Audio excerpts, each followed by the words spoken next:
really want to get this video done because I'm hungry as hell. And I probably should skip. I should probably skip about 20, 30 meals, but I should probably skip about maybe 2 years. But 2 years.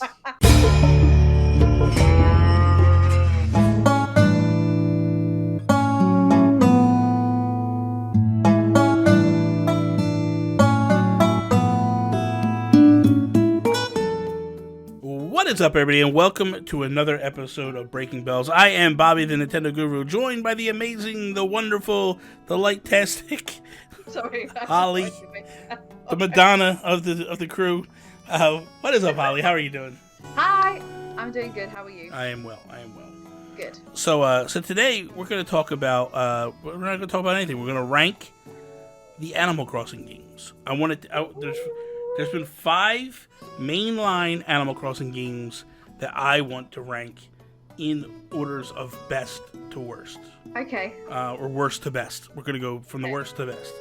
So the games that are valid here is Population Growing, which is on the GameCube, Wild World, which was on the DS, City Folk, which was on the Wii, New Leaf was on the 3DS, and now obviously New Horizons.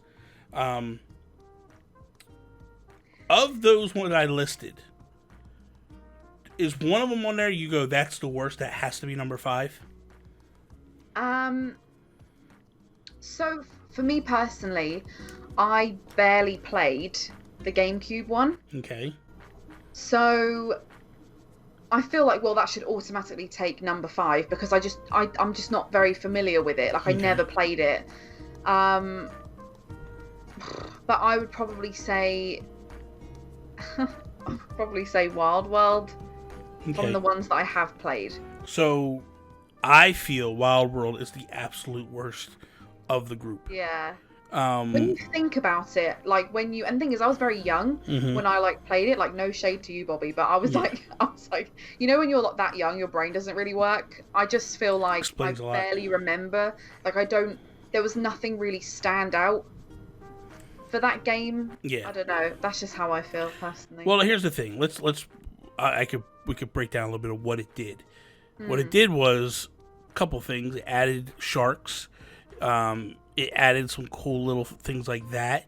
Added beetles, which I thought was great or whatever. What it killed was holidays. Took away all the holidays. A lot of specialty characters. You had to share one house with everybody that lived there. Oh gosh, how could I forget? Yeah, man, it was terrible. How did they do that? Yeah, it was terrible. Ew. So I think that's easily number 5. Yeah. Number 3 or number 4. So which one would you say then for you? Now, this is an ultimate list. This is both. We're combining this list. It's going to be one ultimate list. But which do you feel comes in at number 4? So, do you know what? It's tough because I really liked this game, and no, I don't know. Okay, so let's work through this for a second. You originally wanted to put Population Growing at number 5. Yeah. Because you never played it. Yeah. We wanted to put in Wild World there because it's just a bad game. Yeah. For me, number 4 is City Folk. That's the one I was gonna say. Although I enjoyed it loads, I feel like it did lack a bit of soul. Yes. Yeah, it lacked a bit of something. There's things that got implemented in City Folk that I hated. I feel like they tried way too hard with that game. Yeah. I hated the fact that the grass disappeared. Yeah. Because it was way too fast. Yeah. To get it to grow back literally took me like 4 or 5 months. Yeah, I was gonna say like weeks and weeks. It was terrible. You had to actually put that was but with that came the beginning of paths.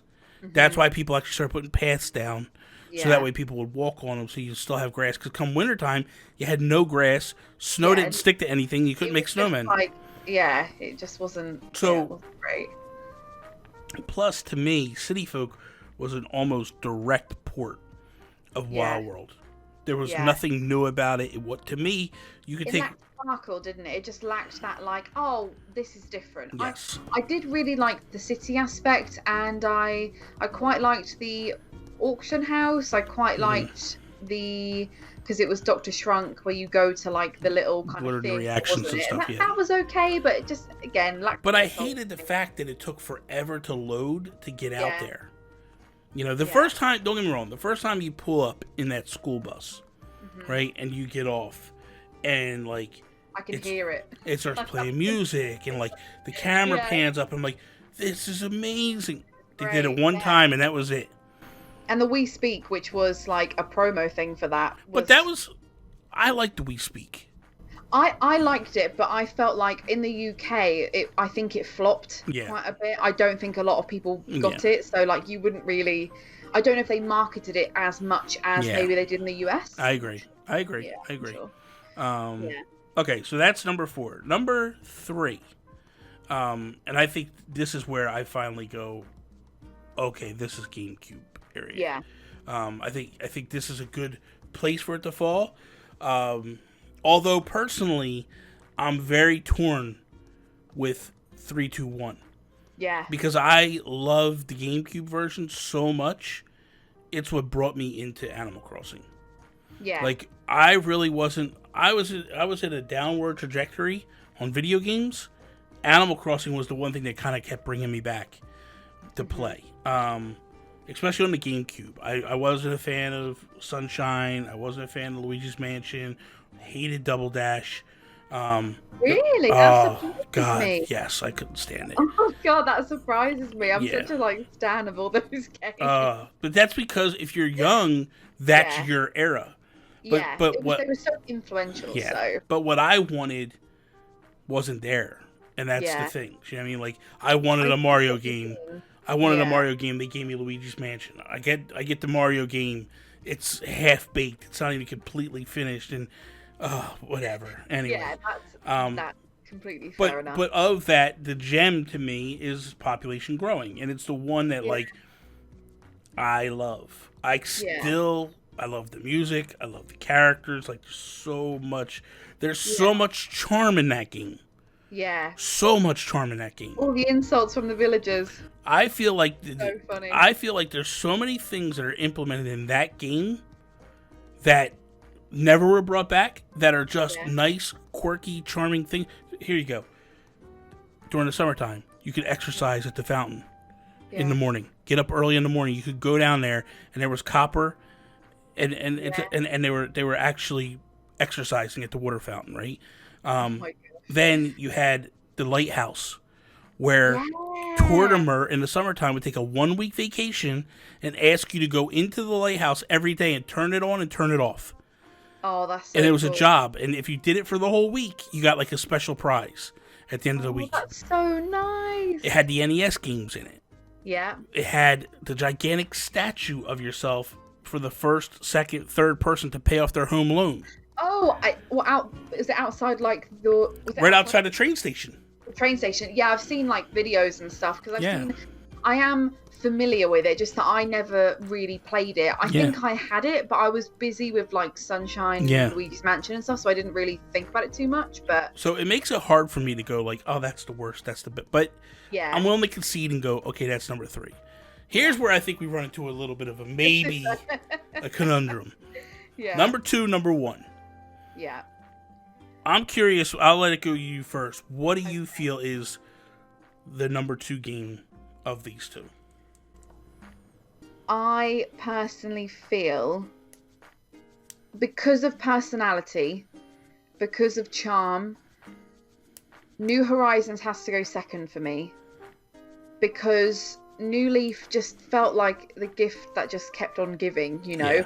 I was always finding about new stuff. Even now, I'm finding out stuff about New Leaf that I never knew, and I want to go back and play it. Like, I want to go back and just play it again, and just like, I really loved New Leaf. I feel like right now, if I was to listen, I'm gonna be honest with you. If this was my personal list, New Horizons would be number 3. Oh, City Folk would be 2, and New Leaf would be number one. Reason why I say that is New Horizons isn't a complete game yet. No, it's not. It's very far along, but we know that they're going to support this game for up to 2 years. Yeah. We know that there's stuff there's adding to it that's not here yet. So that being said, I can't in my heart go, okay, this is better than these two games. I can definitely tell you that this game is better than Wild World and City Folk as is. But for me, when I look at it, I go, it's a great game. It's a fantastic game. I love the game. Probably going to put, by the time it's done, I'll clock the most hours ever in this game than anything else. Yeah, I'm almost at 400 hours already. Yeah. So, but the thing of it is for me, I look at it and I go, it's not there yet. Yeah.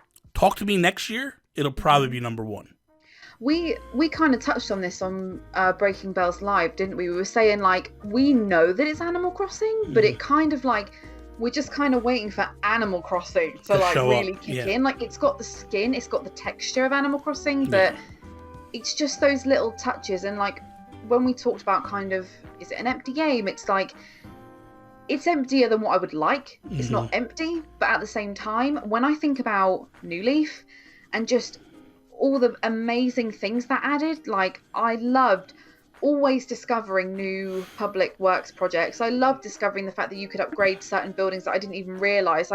It was just everything all in one for me. And I almost feel a bit sad, really, because I don't think I put as many hours into that game as I maybe should have. Like, I played it for about 200 hours and I just stopped playing. But and then all of a sudden, years later, I found out all this new information, and now I'm like, I need to go back. That's how I feel. Like, I would still play it now, you know? Yeah. I think it's aged quite nicely, personally. Yeah, I agree. I'm 100% with you on that. And I think New Leaf is hands down still a spectacular game.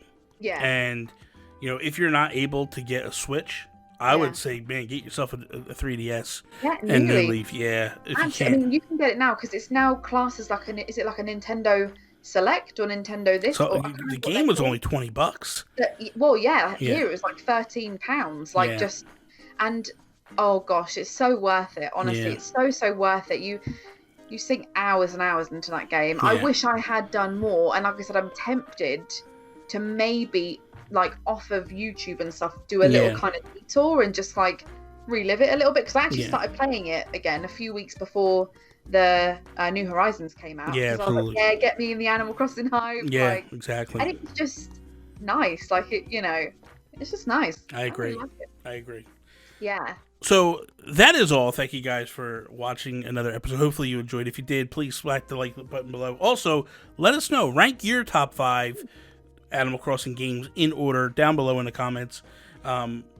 Thank you for watching. I hope you enjoyed. If you did, again, slap the like button down below. Share it with all your friends. If you're not a subscriber, please subscribe. Follow me, Instagram, Twitter, at Nintendo Gurus. Check out everything that Holly is doing on Twitter, at Holly Crossing with 2 eyes. That is all.